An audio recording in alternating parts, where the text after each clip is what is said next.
The Game of Life, and How to Play It, by Florence Scovel Shinn. Chapter 1. The Game. Most people consider life a battle, but it is not a battle, it is a game.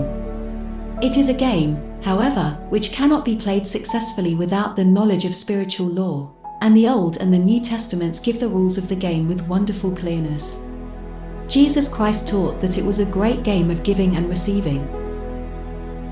Whatsoever a man soweth, that shall he also reap. This means that whatever man sends out, in word or deed, will return to him. What he gives, he will receive. If he gives hate, he will receive hate. If he gives love, he will receive love. If he gives criticism, he will receive criticism. If he lies, he will be lied to. If he cheats, he will be cheated. We are taught also that the imaging faculty plays a leading part in the game of life. Keep thy heart, or imagination, with all diligence, for out of it are the issues of life. Proverbs 4, verse 23. This means that what man images, sooner or later externalizes in his affairs. I know of a man who feared a certain disease. It was a very rare disease, and difficult to get, but he pictured it continually, and read about it until it manifested in his body, and he died, the victim of distorted imagination. So, we see, to play successfully the game of life, we must train the imaging faculty. A person with an imaging faculty, trained to image only good, brings into his life every righteous desire of his heart, health, wealth, love, friends, perfect self-expression, his highest ideals. The imagination has been called the scissors of the mind, and it is ever cutting, day by day, the pictures man sees there, and sooner or later he meets his own creations in his outer world. To train the imagination successfully, man must understand the workings of his mind. The Greeks said, "Know thyself." There are three departments of the mind: the subconscious, conscious and superconscious. The subconscious is simply power, without direction. It is like steam or electricity, and it does what it is directed to do. It has no power of induction. Whatever man feels deeply or images clearly, is impressed upon the subconscious mind, and carried out in minutest detail. For example, a woman I know, when a child, always made believe she was a widow. She dressed up in black clothes and wore a long black veil, and people thought she was very clever and amusing. She grew up and married a man with whom she was deeply in love. In a short time, he died and she wore black and a sweeping veil for many years. The picture of herself as a widow was impressed upon the subconscious mind, and in due time worked itself out, regardless of the havoc created. The conscious mind has been called mortal or carnal mind. It is the human mind and sees life as it appears to be. It sees death, disaster, sickness, poverty and limitation of every kind, and it impresses the subconscious. The superconscious mind is the God mind within each man, and is the realm of perfect ideas. In it is the perfect pattern, spoken of by Plato, the divine design, for there is a divine design for each person. There is a place that you are to fill and no one else can fill, something you are to do, which no one else can do. There is a perfect picture of this in the superconscious mind. It usually flashes across the conscious as an unattainable ideal, something too good to be true. In reality, it is man's true destiny, or destination, flashed to him from the infinite intelligence which is within himself.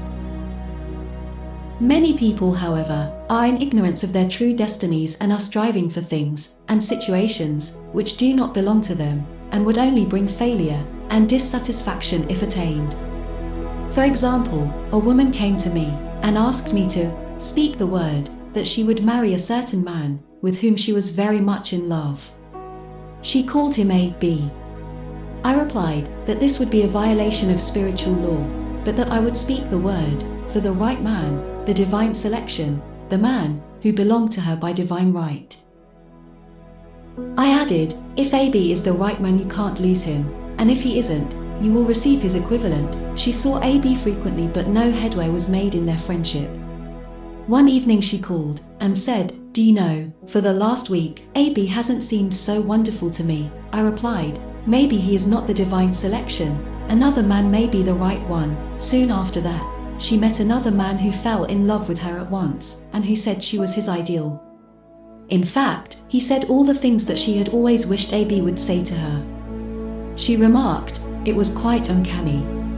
She soon returned his love, and lost all interest in AB. This shows the law of substitution. A right idea was substituted for a wrong one, therefore there was no loss or sacrifice involved.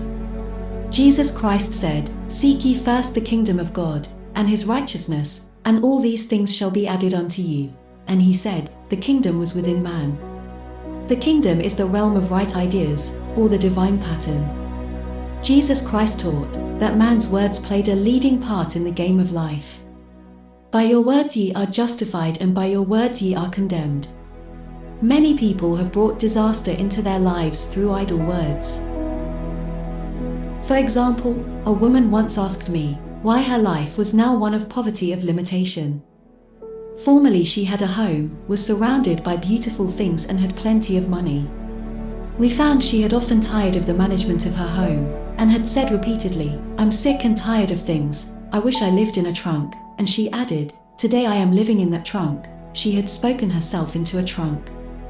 The subconscious mind has no sense of humor, and people often joke themselves into unhappy experiences. For example, a woman who had a great deal of money joked continually about getting ready for the poorhouse. In a few years, she was almost destitute, having impressed the subconscious mind with a picture of lack and limitation. Fortunately, the law works both ways, and a situation of lack may be changed to one of plenty. For example, a woman came to me one hot summer's day for a treatment for prosperity. She was worn out, dejected and discouraged. She said she possessed just $8 in the world. I said, "Good, we'll bless the $8 and multiply them as Jesus Christ multiplied the loaves and the fishes, for he taught that every man had the power to bless and to multiply, to heal and to prosper." She said, "What shall I do next?" I replied, "Follow intuition. Have you a hunch to do anything or to go anywhere?" Intuition means intuition, or to be taught from within. It is man's unerring guide, and I will deal more fully with its laws in a following chapter. The woman replied, "I don't know. I seem to have a hunch to go home. I've just enough money for car fare." Her home was in a distant city and was one of lack and limitation, and the reasoning mind, or intellect, would have said, "Stay in New York and get work, and make some money." I replied, "Then go home. Never violate a hunch." I spoke the following words for her: "Infinite Spirit, open the way for great abundance for."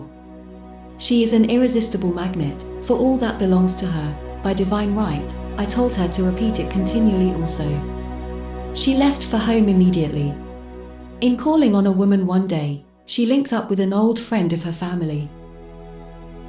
Through this friend, she received thousands of dollars in a most miraculous way. She has said to me often, "Tell people about the woman who came to you with $8 and a hunch." There is always plenty on man's pathway, but it can only be brought into manifestation through desire, faith, or the spoken word. Jesus Christ brought out clearly that man must make the first move. Ask, and it shall be given you. Seek, and ye shall find. Knock, and it shall be opened unto you. Matthew 7 verse 7. In the scriptures, we read, "Concerning the works of my hands, command ye me." Infinite intelligence, God, is ever ready to carry out man's smallest or greatest demands. Every desire, uttered or unexpressed, is a demand. We are often startled by having a wish suddenly fulfilled. For example, one Easter, having seen many beautiful rose trees in the florist's windows, I wished I would receive one, and for an instant, saw it mentally being carried in the door. Easter came, and with it a beautiful rose tree. I thanked my friend the following day, and told her it was just what I had wanted. She replied, "I didn't send you a rose tree, I sent you lilies." The man had mixed the order, and sent me a rose tree, simply because I had started the law in action, and I had to have a rose tree. Nothing stands between man and his highest ideals and every desire of his heart, but doubt and fear. When man can wish without worrying, every desire will be instantly fulfilled. I will explain more fully in a following chapter the scientific reason for this and how fear must be erased from the consciousness. It is man's only enemy: fear of lack, fear of failure, fear of sickness, fear of loss, and a feeling of insecurity on some plane. Jesus Christ said, "Why are ye fearful, O ye of little faith?" Matthew 8, verse 26. So, we can see, we must substitute faith for fear is only inverted faith. It is faith in evil instead of good. The object of the game of life is to see clearly one's good and to obliterate all mental pictures of evil.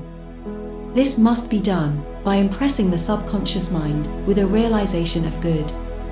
A very brilliant man who has attained great success told me he had suddenly erased all fear from his consciousness by reading a sign which hung in a room. He saw printed, in large letters, this statement, "Why worry, it will probably never happen." These words were stamped indelibly upon his subconscious mind, and he has now a firm conviction that only good can come into his life, therefore, only good can manifest. In the following chapter, I will deal with the different methods of impressing the subconscious mind. It is man's faithful servant, but one must be careful to give it the right orders. Man has ever a silent listener at his side, his subconscious mind. Every thought, every word is impressed upon it and carried out in amazing detail. It is like a singer making a record on the sensitive disc of the phonographic plate. Every note and tone of the singer's voice is registered. If he coughs or hesitates, it is registered also. So, let us break all the old bad records in the subconscious mind, the records of our lives, which we do not wish to keep, and make new and beautiful ones. Speak these words aloud, with power and conviction. I now smash and demolish, by my spoken word, every untrue record in my subconscious mind. They shall return to the dust heap of their native nothingness, for they came from my own vain imaginings. I now make my perfect records through the Christ within, the records of health, wealth, love, and perfect self-expression. This is the square of life, the game completed. In the following chapters, I will show how man can change his conditions by changing his words. Any man who does not know the power of the word is behind the times. Death and life are in the power of the tongue. Proverbs 18, verse 21.